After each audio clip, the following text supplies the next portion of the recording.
जी, अस्सलाम वालेकुम। उम्मीद है कि आप तमाम दोस्त खैरियत से होंगे। मंडे वाले दिन जो है मार्केट को जो सबसे बड़ी खबर जो है वो मुतासर करेगी, वो स्टेट बैंक की मॉनेटरी पॉलिसी का इजलास है। और उसमें गवर्नर साहब ने पहले ही इस बात का अंदिया दे दिया है कि मंडे वाले दिन जो है 23 तारीख को जिस वक्त इजलास होगा, उसके बाद जो है जो भी डिसीजन होगा प्रेस कॉन्फ्रेंस के ज़रिए जो है वो बता दिया जाएगा। इसके साथ ही जो सीएफए पाकिस्तान कमेटी है, उन्होंने भी एक सर्वे करवाया जिसमें इस चीज़ का जायज़ा लेने की कोशिश की गई कि आया कि इंटरेस्ट रेट में कितना इजाफा हो सकता है। तो उसमें 63% लोगों ने, ये जो सीएफए पाकिस्तान है, ये कोई आम लोग नहीं है, ये बाकायदा तौर पर जो है वो इकोनॉमी को समझने वाले लोग हैं, अच्छे खासे जिसको कहते हैं ना मंजे हुए और पढ़े लिखे अफराद हैं ये।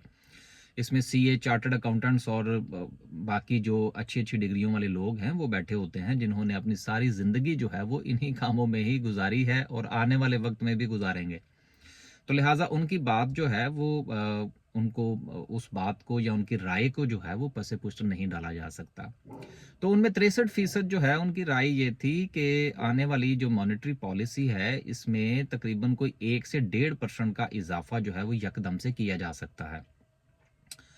अब मेरा ये ख्याल था कि 1 से 1.5% का वो कह रहे हैं, तो शायद कोई बात जो है वो कोई 0.5 से कोई 0.75 तक जो है वो सिमट जाएगी।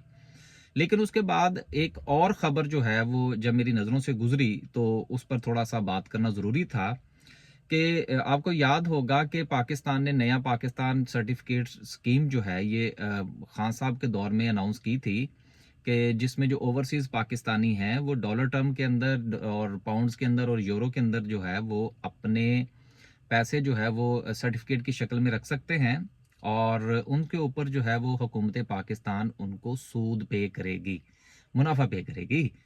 अब वो उसमें जो है वो होशरुबा इजाफा जो है वो कर दिया गया है। मसलन ये 20 तारीख की खबर है, तो ये मैं ज़रा आपके साथ शेयर कर दूं कि पहले जो 3 महीने के लिए जो सर्टिफिकेट थे, उसके ऊपर जो मुनाफा मिलता था वो 5.5% था। उसको बढ़ाकर 7% कर दिया गया है। फिर इसके अलावा जो 6 महीने के लिए सर्टिफिकेट खरीदे जाते थे, उस पर जो प्रॉफिट जो था वो 6% था, उसको बढ़ाकर 7.2 कर दिया गया है। इसी तरह साल के लिए जो था, उसका पहले प्रॉफिट जो था वो 6.5% था, उसको बढ़ाकर 7.5% कर दिया गया है। इसी तरह से 3 से 5 साल के लिए जिन्होंने रखे थे, उनका पहले प्रॉफिट जो था वो 6.75 6.75% था, उसको बढ़ाकर 8% कर दिया गया है। और आप यकीन कीजिए कि जो लोग ओवरसीज़ हैं, क्योंकि मैं भी एक ओवरसीज़ पाकिस्तानी हूँ, तो दुनिया में डॉलर टर्म के अंदर या जीबीपी की टर्म के अंदर इतना मुनाफा, अंधाधुंध मुनाफा जो है वो कोई नहीं देता।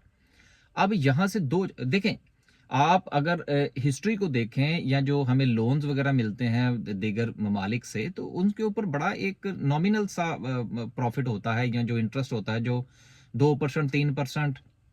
बल्कि मुझे तो यहाँ तक भी याद है कि इसहाक डार साहब ने जो सुकूक किया था, शायद वो कोई पॉइंट्स में था उसका। बहरहाल उसकी इस वक्त तफसील चूंकि मेरे पास नहीं है, लिहाजा उसको ज़्यादा उस पर हम बात नहीं कर सकते। कहने का मतलब ये है कि ये जो एकदम से जो ये गवर्नमेंट ने की मामता जागी है ओवरसीज पाकिस्तानियों के लिए और 1.5% का ठग करके इजाफा कर दिया गया है, इसका मतलब ये है कि अगर अंदरूने मुल्क स्टेट बैंक की तरफ से 1.5% का इजाफा हो जाता है, तो शायद ये कोई अनहोनी नहीं होगी।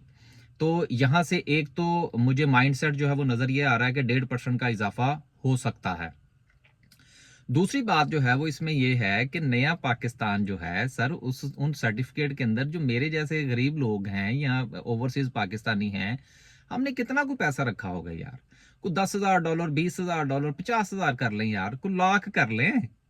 इससे ज्यादा तो हमारी कुछ सेविंग शूविंग जो है वो वहां पर होती ही नहीं है। अब दूसरी बात एक और भी है कि आप अगर वहां से पैसा निकालते हैं और निकाल के देखें, एक तो पैसा जो है वो आपका यूके, यूएसए या किसी बैंक में पड़ा हुआ है।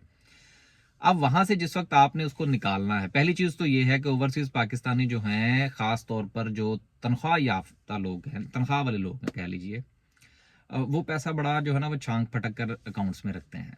दूसरी बात ये है कि अगर आपने वो पैसा वहाँ से निकाला, फिर आपने उसको पाकिस्तान भेजा, फिर उसके टैक्स के मामलात, दीगर बातें, कहाँ से आया, क्यों गया, ये सारे बड़े ना रौले होते हैं।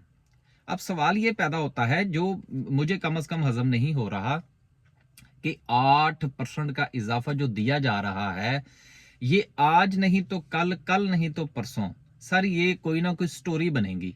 और वो स्टोरी क्या बनेगी, क्योंकि देखिए नया पाकिस्तान के अंदर सर्टिफिकेट के अंदर जो पैसा रखा गया है, वो ना सिर्फ के उन ममालिक में रहने वाले पाकिस्तानियों का है कि सर जिनको ऑनशोर है, जिनको सब कुछ बताना पड़ता है कि सर ये पैसा हमारे पास कहाँ से आया है। मतलब यूके के अंदर अगर मेरा अकाउंट है और उसमें से अगर फर्ज कीजिए कि 50,000 पाउंड या 2 लाख पाउंड जो है वो उसमें अगर बरामद हो जाते हैं, तो मुझे बताना पड़ेगा कि सर जी ये पैसा मेरे पास कहाँ से आया है। फिर मैं वहां से उसको जो है वो नया पाकिस्तान के अंदर ट्रांसफर कर सकता हूं। लेकिन आप इस बात को मत भूलिएगा कि नया पाकिस्तान के अंदर जिन लोगों ने इन्वेस्टमेंट कर रखी, सेविंग कर रखी है, उन्हों वो कुछ ऐसे लोग भी जरूर होंगे कि जो जो वाया किसी ऐसे मुल्क के आ रहे होंगे कि जहां पर ऑफशोर कंपनीज होती हैं, और वहां पर आपसे नहीं पूछा जाता कि ये पैसा आपने कहां से लिया। तो मुझे पता नहीं क्यों लगता है कि ये जो इजाफा किया गया है, ये किसी भारी भरकम शख्सियत के लिए है। गलत भी हो सकता है भाई, क्योंकि इस वक्त मेरा सिर्फ ये एक हंच है, मेरी एक राय है जो गलत भी हो सकती है। लेकिन अगर मुझे, क्योंकि मुझे ये लगता है कि इतना बड़ा इजाफा करने की जरूरत नहीं थी। हम जैसे जो लोग हैं, जो आम एक वर्कर पाकिस्तानी ओवरसीज में है, उसके पास इतना पैसा है ही नहीं। लेकिन अगर वो है भी, तो वो ये 1 या 2% के पीछे मरा नहीं जा रहा होता। वो कहता अच्छा चलो यार ठीक है, पाकिस्तान में वो पड़ा हुआ है ना, तो वहां से चलें। क्योंकि अगर 5.5 या 6% की भी आप बात करें, तो वो भी यूके के बैंक्स की निस्बत तो बहुत ज्यादा है। तो 8% करने की क्या जरूरत थी? As a Pakistan, as a overseas Pakistani, मैं नहीं समझता कि मुझे को 1 या 1.5% की मुझे को मजीद ख्वाहिश थी। तो लिहाजा मुझे पता नहीं क्यों लगता है कि ये जो अगर किसी ने वाया ऑफ शोर जो है वो नया पाकिस्तान के अंदर अपना पैसा जो है वो पार्क कर रखा है, तो शायद ये उसके लिए ये काम किया जा रहा है। तो ये दो चीजें थी जिनको मैंने आज जो है वो मैच करने की कोशिश की है, हो सकता है नाकामी की हो। कि पहली चीज कि मंडे वाले दिन अब ये बात जो है ये तकरीबन तकरीबन जो है ये कंफर्म होती हुई नजर आ रही है कि इजाफा 1.5% हो जाएगा। और दूसरी बात ये है कि अगर ये डॉलर टर्म के अंदर 1.5% का इजाफा कर सकते हैं, तो इसका मतलब ये हुआ कि इंटरेस्ट में रेट में तो फिर इजाफा हो ही हो।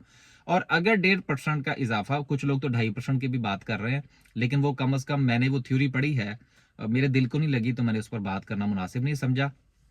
अगर 1.5% का भी इजाफा होता है, तो स्टॉक मार्केट मुकम्मल दबाव में आएगी। अगर किसी को बगैर कोई काम किए हुकूमत पाकिस्तान जो है वो 8-8 और 10-10 और 12-12 और 15-15% का प्रॉफिट जो है वो घर बैठे अगर आपकी जेब में डाल रही है, तो कौन रिस्क लेगा स्टॉक मार्केट में पैसा लगाए, फिर कैंडलस्टिक को देखे, फिर एनालाइज करे, फिर खबरें पढ़े?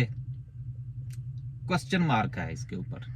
जरूर देखिएगा आने वाले दिनों में, इंशाल्लाह जो है ये पर्दा जो है ये उठ जाएगा कि किसका पैसा था जिसके लिए, जिसको फायदा पहुंचाने के लिए इतनी जल्दी थी, और ठक करके जो है वो 1.5% का इजाफा कर दिया गया।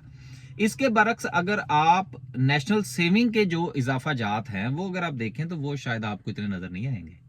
तो गौर जरूर कीजिएगा और नजर रखिएगा, ये मीडिया पर कोई ना कोई खबर आए ही आए।